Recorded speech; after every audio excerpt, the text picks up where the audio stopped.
இன்றே டவுன்லோட் செய்து உங்கள் ஃபேவரட் ஷோக்களை என்ஜாய் பண்ணுங்க. இந்த குடிகாரன் இவ்ளோ ஷார்ப்பா வண்டியை ரெடி பண்றான், நம்பவே முடியல. அஞ்சலி, நான் ஒன்னு சொன்னா கோச்சுக்க மாட்டியே? இல்ல அங்கிள், சொல்லுங்க. அது நாம 2 பேரும் தேடி வந்தோமே சத்யா, அவன்தாம்மா இவன். என்ன? இவனா? ஆமாமா. அது ஆள் கொஞ்சம் முரட, முன்கோபி, கொஞ்சோண்டு குடிப்பான். கொஞ்சம் குடிப்பானா?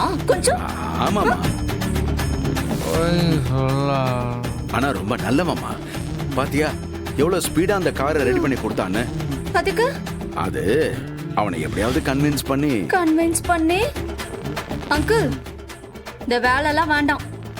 அந்த கேரேஜை நான் 3 நாள்ல மூடுவேனே தவிர இந்த மாதிரி ஒரு குடிகாரன்லாம் நான் கூட்டிட்டு போக மாட்டேன். என்ன ஆளு விடுங்க, என்னால முடியாது. ஐயோ இருமா ப்ளீஸ். இங்க பாரு, உங்க அப்பாவே இவனை சொல்லி விட்டுருக்காருன்னா பையன் எப்படி ஷார்ப்பா இருப்பான்னு யோசிச்சு பாரு. நீயே சொல்லு, உங்க அப்பா தப்பான ஒரு ஆளை கை காட்டுவாரா? ஆனா அங்கிள், இவன் குடிகார பையன், இவனை வச்சு நான் எப்படி கேரேஜ்? அம்மா அப்படிலாம் சொல்லாதம்மா.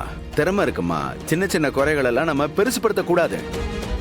அப்படி பார்த்தா அந்த திறமைய யாராலையும் எப்போ யூஸ் பண்ண முடியாது. அதுக்காக இந்த குடிகாரன் கிட்ட போய் என் கேரேஜுக்கு வேலைக்கு வான்னு கெஞ்ச சொல்றீங்களா?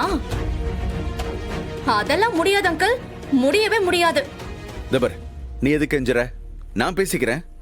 நான் சொன்னா கண்டிப்பா அவன் கேட்பான். அங்கிள், அவன் யாரையுமே மதிக்கிற மாதிரியே தெரியல. ரொம்ப திமிர் பிடிச்சவனா இருக்கான். அங்கிள், நான் சொல்றேன், இதெல்லாம் வேலைக்காகாது. வாங்க நம்ம வீட்டுக்கு போலாம். வாங்க. அங்கிள், என்ன அங்கிள், இவன் தான் நீங்க முன்னாடியே சொல்லிருந்தீங்கன்னா நான் செங்கல்பட்டு வரைக்கும் வந்திருக்கவே மாட்டேன். அஞ்சலி, அந்த கேரேஜ் உங்க அப்பாவுடைய பெரிய கனவு. இன்னைக்கு உனக்கு இருக்கிற பெரிய நம்பிக்கையே அதுதான். நீ இவனை பத்தி யோசிக்காம அந்த மகேஷை பத்தி கொஞ்சம் யோசிச்சு பாரு. உனக்கு எவ்வளவு டார்ச்சர் கொடுக்கறான். அவனை நீ ஜெயிக்கணும்னா நீ உன் வாழ்க்கையில தனியா சொந்த கால்ல நிக்கணும். அந்த ஷெட்ல எத்தனை மெக்கானிக்க கூட்டிட்டு வந்தாலும் மகேஷ் மிரட்டி எல்லாரையும் துரத்தி விட்டுட்டே தான் இருப்பான். ஆனா இவன் அப்படியான ஆள் இல்ல. எவ்வளவு பிரச்சனை வந்தாலும் எதிர்த்து நின்னு சமாளிப்பான். வானா, இன்னைக்கு குடிச்சிட்டு வந்திருக்கியா? ரைட்டா செல்லம்.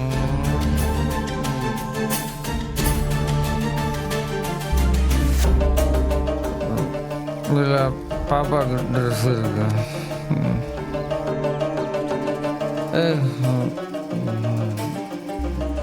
இல்லை, வேலை முடிச்சுட்டு வர பசங்க ஒரு சின்னதாக ட்ரீட் வச்சானுங்க, அதான் குடிச்சிட்டேன்.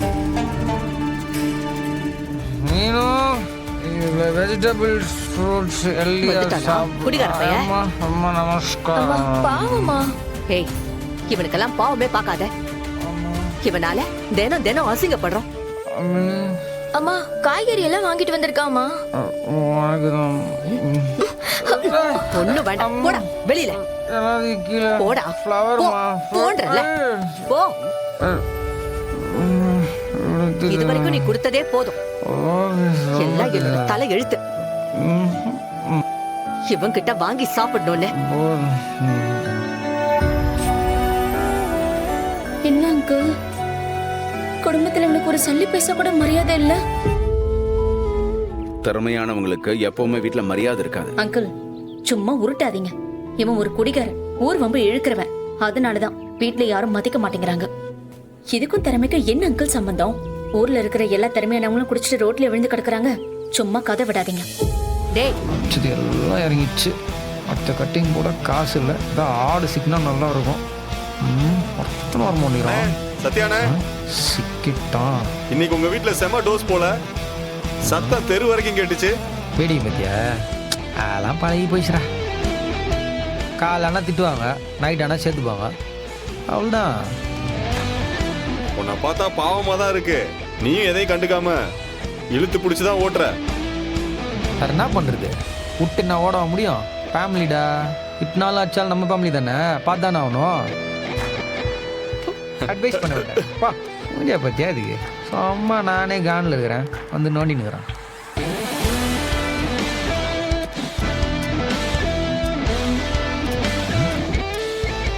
ஓ, என்னாச்சு? நானா போன மாதம் தானே பக்காவை ரெடி பண்ணி கொடுத்தேன். என்னாச்சு வண்டியில்? சத்யா, என் ஃப்ரெண்டு எடுத்துட்டு போனான்ப்பா. டீசல் போடுறதுக்கு பெட்ரோலை போட்டான். ஐயோ. நடுவழியில வண்டி நின்னு போச்சு. வேற ஒரு மெக்கானிக் வந்து பார்த்துட்டு ஒண்ணுமே பண்ண முடியாது, ஆனா வண்டி ஓடாதுன்னு சொல்லிட்டான். ஐயா. என்ன பண்றதுன்னே புரியலப்பா. யோசிச்சுக்கிட்டு இருந்தேன், கடைசியில நீ வந்திருக்கிற. நோ, இரு நான் பார்த்து சொல்றேன். நோ, சரிப்பா. சரிண்ணா.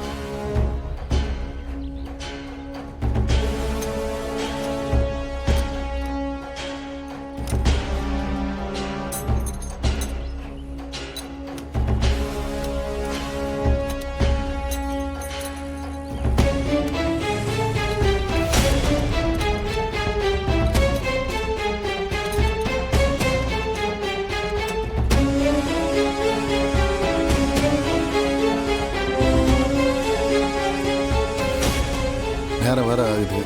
நோ, வண்டி ரெடி ஆயிடுச்சுண்ணா. அப்படியா?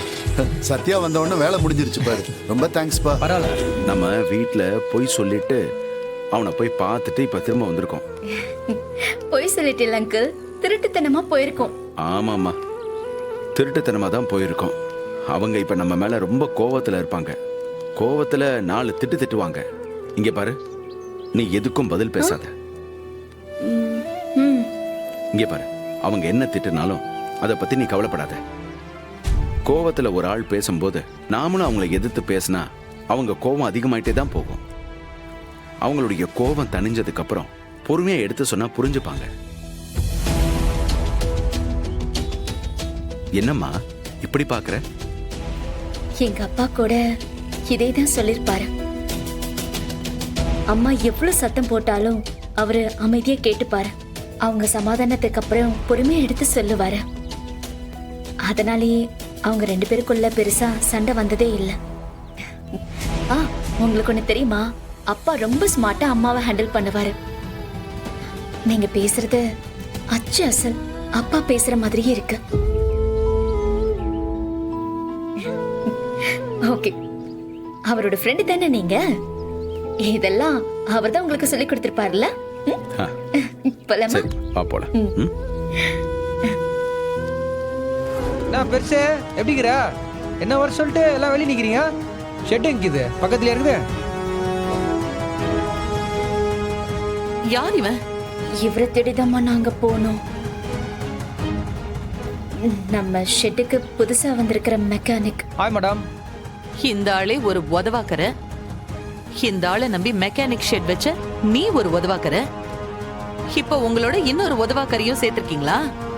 மேடம், மொத்தமா எல்லாரும் சேர்ந்து உருப்படாம தான் போறீங்க. மா, அஞ்சலி, இப்ப நீ உள்ள போக போறியா இல்லையா? மா, நான் சொல்றது ஒரு நிமிஷம் கேளுமா. நீ எதுவும் சொல்ல வேண்டாம். என்னால நீ சொல்றது எல்லாம் கேட்க முடியாது. முதல்ல இவங்க 2 பேரையும் கட் பண்ணி வெளியில போக சொல்லிட்டு நீ வீட்டுக்குள்ள போ. இல்லனா இங்க நடக்கிறதே வேற சொல்லிட்டேன். அங்கிள், நீங்க சத்யாவை கூட்டிட்டு ஷெட்டுக்கு போங்க. நான் வரேன். சரி போங்க.